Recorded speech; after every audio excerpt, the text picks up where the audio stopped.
Hi there. So, the 2024 kicked off with some fantastic tag videos, and it was the first time I participated in that. It was really good fun. And some of the questions were really hard to answer. So it got me thinking, how would ChatGPT answer this? How would artificial intelligence do this? I thought I'd give it a go and type in some tag-like questions and see what it comes up with. And I discovered that every time it provided an artist's name or a band's name in its picks, it would actually go into detail, like why it chose this particular musician or band. The answers are quite long, and it always prefaces its answers with it's a totally subjective situation and it's a matter of preference. So I get that, and I guess it's a bit of a disclaimer for them. I must say that I've combined the genres of pop and rock together. I know it makes the field really wide, but this is just a bit of an experiment to see what AI comes up with. Some of these are no surprise, and it is Michael Jackson, and then you have Prince, then you have George Michael of Wham, and then you have Bruce Springsteen, and then you have Sting, Phil Collins, David Bowie, and Billy Joel. It's pretty good, isn't it? And then I asked,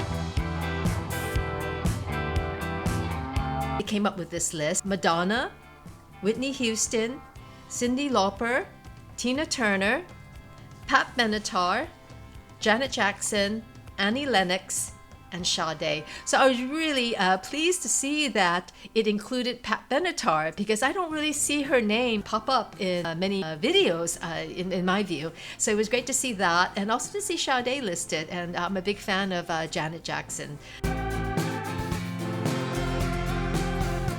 And it came up with this list here. It's U2, The Police, Queen, Guns N' Roses, Duran Duran, The Cure, Bon Jovi, and Depeche Mode. And me being a big 1980s kind of indie new wave fan, I was really pleased to see that The Cure and Depeche Mode made the cut here. And it came up with this list: The Police's Synchronicity, great album, Guns N' Roses' Appetite for Destruction, and then you had Madonna's Like a Virgin. You also had The Cure's Disintegration, and Dire Straits' Brother in Arms, Whitney Houston's Whitney, Tears for Fears' Songs from the Big Chair. For me, my favorite Tears for Fears album was The Hurting, because you had some great songs on there like Change and Pale Shelter. And again, I was pleased to see such a nice variety. It's interesting to keep in mind perhaps what kind of metrics they're using to base their picks. It came up with The Replacements as the most underrated band, and it goes on to explain why, and I'll just give you a bit of a summary. The Replacements were an alternative rock band that emerged in the 1980s, known for their raw and energetic performances. The band blended punk, rock, and alternative influences. Robin Hitchcock is a British singer-songwriter who gained recognition as the front man for the Soft Boys. While he was not a mainstream commercial success, his distinctive voice, poetic lyrics, and genre-spanning music have earned him a devoted fan base. They were never on my radar, so I've kind of learned something there, and I'm looking forward to checking Robin and his band out. And it came out with Laurie Anderson. It says that Laurie Anderson is an American avant-garde artist, composer, and singer known for her experimental and boundary-pushing work. Her album, Big Science, came out in 1982, featured the unconventional hit single Oh Superman, which incorporated spoken word, electronic music, and performance art elements. So I think that's pretty bang on there. I mean, I've got Laurie Anderson's LP, and it's great. And again, this is a mixture of pop and rock, okay? Those two genres together. And it came up with this list: Michael Jackson's Billie Jean, then you had Queen's Another One Bites the Dust, then you had Madonna's Like a Virgin, and then you had Prince's Purple Rain, The Police's Every Breath You Take, then you had Guns N' Roses' Sweet Child of Mine, Tears for Fears' Everybody Wants to Rule the World, Bon Jovi's Living on a Prayer, and then you have Whitney Houston's I Want to Dance with Somebody. You had Duran's Hungry Like the Wolf. So that's a pretty cool list, I think. So I felt a bit cheeky and I asked ChatGPT. It came out with Rick Astley, and it goes on to say that Rick Astley, his album and the song Never Gonna Give You Up, the song was a massive hit and became synonymous with the Rick rolling internet meme.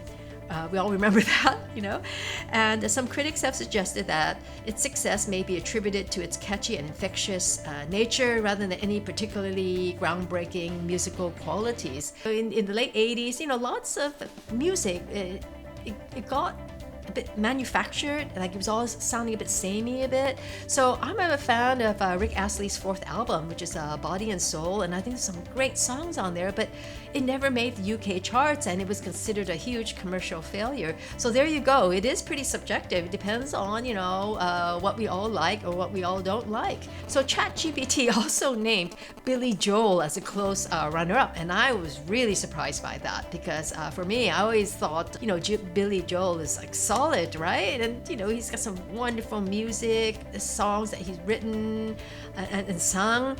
So I would never thought or imagine that Billy Joel would be seen as a overrated artist. But ChatGPT says here, while Billy Joel enjoyed immense commercial success during the 1980s with his hits like Uptown Girl, We Didn't Start the Fire, some critics and music enthusiasts have expressed mixed views about his songwriting and vocal style. Whether or not he's overrated or not vary widely, as many fans appreciate his contributions to pop and rock music. So I think that's pretty good that ChatGPT kind of qualifies what it's saying, or its picks. So I asked who is the most overrated female singer in the 1980s. It couldn't come up with one, or it didn't dare to come up with one. I don't know. Can ChatGPT be canceled? I have no idea. But so I thought, right, I will rephrase the question, put in who is the most overexposed female singer in the 1980s, and then bing, ChatGPT came out with Madonna. It's undisputable, she was so big in the 1980s, and it says here she was a dominant figure in the 1980s music scene, known for her chart-topping hits, provocative image, and extensive media presence. Her success extended beyond music to include acting and fashion. So we all remember, she was in a lot of movies then. The Beatles, Led Zeppelin, Rolling Stones, Pink Floyd, Queen, The Who, The Eagles, U2, Nirvana, the Jimi Hendrix Experience. So I asked it who are the top male rock singers of all time? Freddie Mercury, Robert Plant, Mick Jagger, Bruce Springsteen, David Bowie, Roger Daltrey, Chris Cornell, Axl Rose, Jim Morrison, Eddie Vedder. Janis Joplin, Stevie Nicks, Pat Benatar, Tina Turner, Chrissie Hynde, Joan Jett, Grace Slick, Ann Wilson, Alanis Morissette, and Patti Smith. So what is the best rock album of all time? And it lists the Beatles' Sgt. Pepper's Lonely Hearts Club Band. That came out in 1967. And then, ChatGPT goes on to mention other albums too. So it's Pink Floyd's Dark Side of the Moon, and then it was Led Zeppelin's 4, the Rolling Stones' Exile on Main Street, and then Nirvana's Nevermind, the Who's Who's Next, and then Radiohead's OK Computer, Bob Dylan's Highway 61 Revisited. So I thought it was great to see Nirvana on this list as well as Radiohead. So I thought that was pretty cool. They came up with Big Star. I've never heard of Big Star. Active in the early 1970s, Big Star was an American rock band that blended elements of power pop, rock, and jangle pop. So I think that's pretty cool. I never heard of Big Star, so it's piqued my interest, and I'm gonna check them out. So it lists television, You have Spoon, you had the replacements, and then you had Built to Spill, and then you had Guided by Voices. I remember watching a video in the vinyl community, and someone did talk about Guided by Voices. So that was kind of like on my radar, but it was really nice to see that ChatGPT names it as, one of a number of rock bands that are underrated. I know it's a bit cheeky to ask this. So ChatGPT came out with these four, and I think it's going to be quite controversial. But again, ChatGPT covers itself and says, this is a matter of preference. It came out with Nickelback, and then it came out with Creed and The Doors, and also Kiss. So I'll give you some information about what it says about The Doors. While widely celebrated for their impact on rock and Jim Morrison's poetic lyrics, some critics argue that The Doors are overrated and Morrison's mystique has been overemphasized. Ouch. And then on Kiss, it says, known for their theatrical performances, makeup, and merchandising, Kiss has faced criticism for their musical simplicity, with some considering them more of a brand than a musical powerhouse. So that's another ouch for all those Kiss fans out there, and for all the Doors fans out there.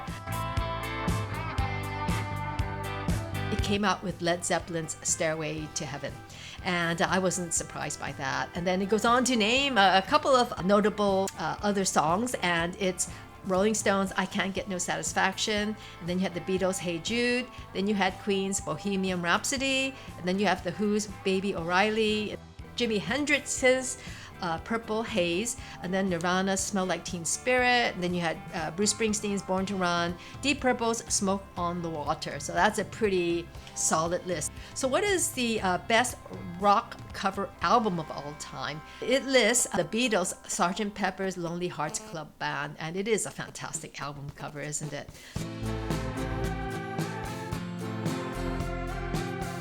The runner-ups are Pink Floyd's The Dark Side of the Moon, then you had the Rolling Stones' Sticky Fingers, then you had like Nirvana's Nevermind, and then Led Zeppelin's 4, and then you had the Clash's London Calling, and the Velvet Underground and Nico, and Joy Division's Unknown Pleasures. So lastly, I wanted to ask it, what are the best rock pop concept albums of all time? Hands down, it says Pink Floyd's The Dark Side of the Moon. Then you also have The Who with Tommy, and then you have the Beatles' Sgt. Pepper's Lonely Hearts Club Band, and then you had David Bowie's The Rise and Fall of Ziggy Stardust and the Spiders from Mars, and then you also have The Wall by Pink Floyd, and then you have Rush 2112, and then you had Jethro Tull's Thick as a Brick, Jeff Wayne's The War of the Worlds. That cover for that album, it is truly fantastic. It's so beautifully illustrated, and the music's fantastic.